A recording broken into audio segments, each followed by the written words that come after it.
లేకపోతే అత్యంతలు వేసుకోండి. నేను ఎందుకంటున్నా అంటే లేదు నేను బాధపడేది బాబావారు తెలుసు. మీ దగ్గర నా ఎదురుగుండా కూర్చున్న మీ మనసే ముఖ్యమైనది. మీరు ఎలా చేస్తున్నారనేది కాదు. నేను శ్రద్ధగా మా బామ్మను పెట్టి చూస్తే మీ ఎదురుగుండా కూర్చున్నాను పరమాత్మ తెలియదు చేసుకుంటున్నారు.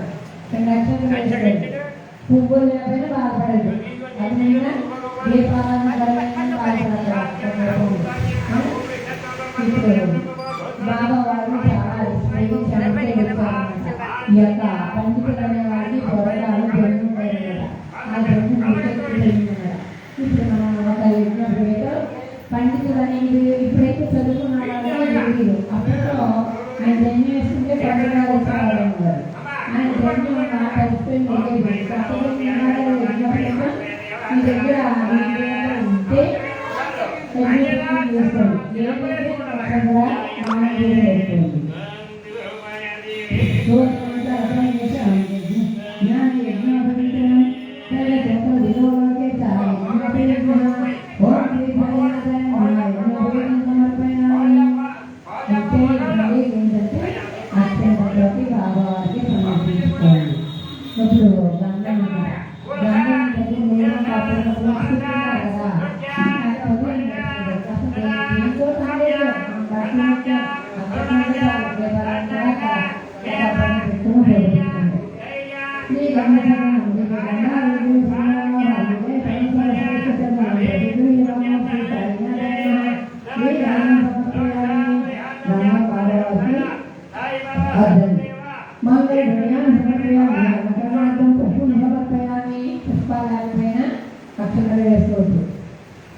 ఇప్పుడు అదాంగా పూర్తి చేసుకుంటున్నాను.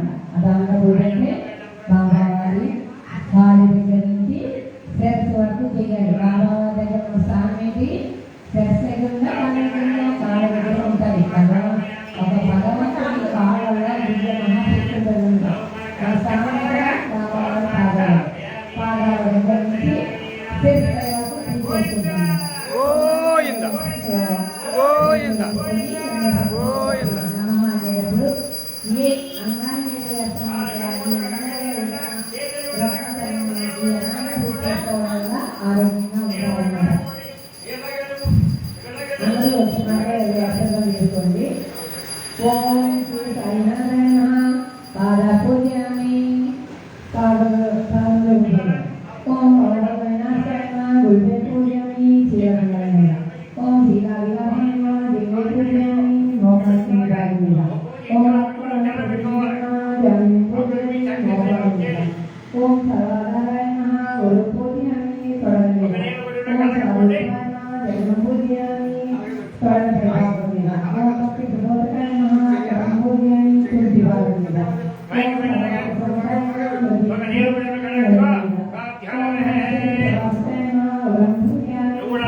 ఓం ప్రసన్నాయ శిర పూజామి శిరస్సుమీద ఓం ప్రణవిపాయ సర్వకళ్యాణ పూజామి శుభానందరు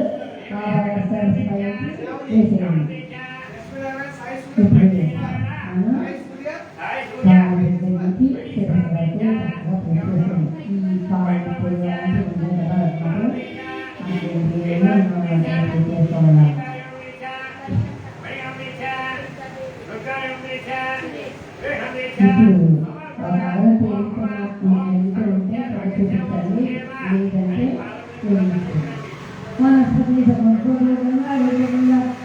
అసలు ఇంకా గంట అనేది మోగించుకోవడం. ఎందుకంటే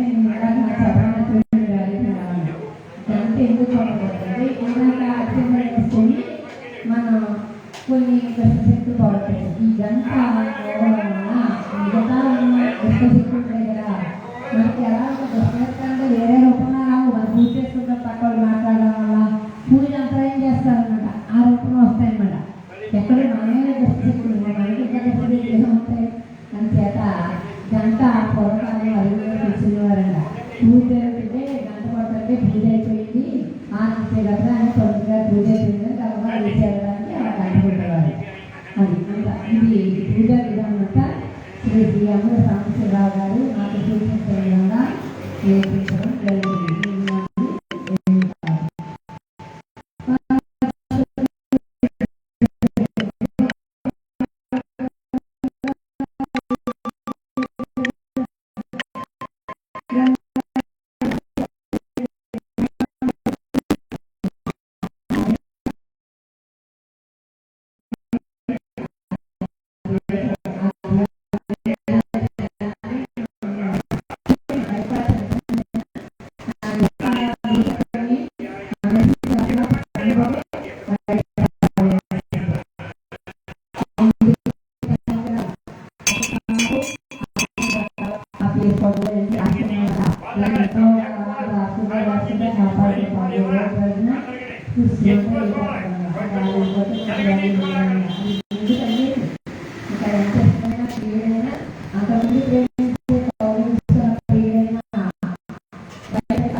అమ్మవారి ఈ సత్యవ్రతంలో 5 కథలు ఉంటాయన్నమాట.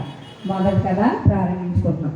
మొదటి కథ చదివేటప్పుడు 2 అక్షంతలు చేతులు పెట్టుకోవడం, కథ అయిపోయిన తర్వాత అక్షంతలు బాబావారి పాదాల దగ్గర వేసి అప్పుడు కర్పూరహారతి ఇవ్వమంటే నేను చెప్తాను. ఇక్కడ కంటి వారు ఏం చేస్తారంటే వారు కూడా కొబ్బరికాయ కొట్టి ఇక్కడ బాబావారికి వారు కూడా హారతి ఇస్తారు. ఆ హారతి కూడా తీసుకున్నాక మళ్ళీ 2వ కథ ప్రారంభమవుతుంది. ఇలా 5 కథలు మనం చేసుకోవడం జరుగుతుంది. ఇప్పుడు మొదటి కథ చదువుతున్నాను. అందరూ అక్షంతలు తీసుకున్నారని భావిస్తూ ఇప్పుడు మొదటి కథ అనమాట. పూజ చేసుకుంటున్నారా ఏంటి సార్? అసలు గంట అవసరం లేదు అంటే మీకు షిరిడి సాయిబాబా వారు ఎప్పుడు పుట్టారన్నా 1835వ సంవత్సరం సెప్టెంబర్ నెల 28వ తేదీన గంగాభవతిలో దేవగిరియమ్మ అనే పుణ్యదంపతులు పత్రి అనే గ్రామంలో జన్మించారు. 1831 వరకు అంటే 4 సంవత్సరాల పాటు రసంత అనే ముస్లిం పక్షులు వద్ద తిరిగి పెద్దవారైన తర్వాత సేరు అనే గ్రామంలో తిరుపతి వెంకటేశ్వరుని భక్తులకు వెంకూస్ అనే గురువు వద్ద తిరిగి అత్యంత రహస్యాలతో ఉన్న ఆత్మశక్తిని గుర్తి యోగ శాస్త్రం గురించి వెంకూస నుంచి భక్తి శ్రద్ధలతో నేర్చుకుని ఆధ్యాత్మికంగా గురువుని మించిన శిష్యుడే. గురువు ఆజ్ఞ ప్రకారం 1854వ సంవత్సరం మార్గశిర పౌర్ణమి నాటికి గురువు వదిలి షిరిడీకి చేరాడు. షిరిడీలోని గురువు వేప చెట్టు ధ్యానం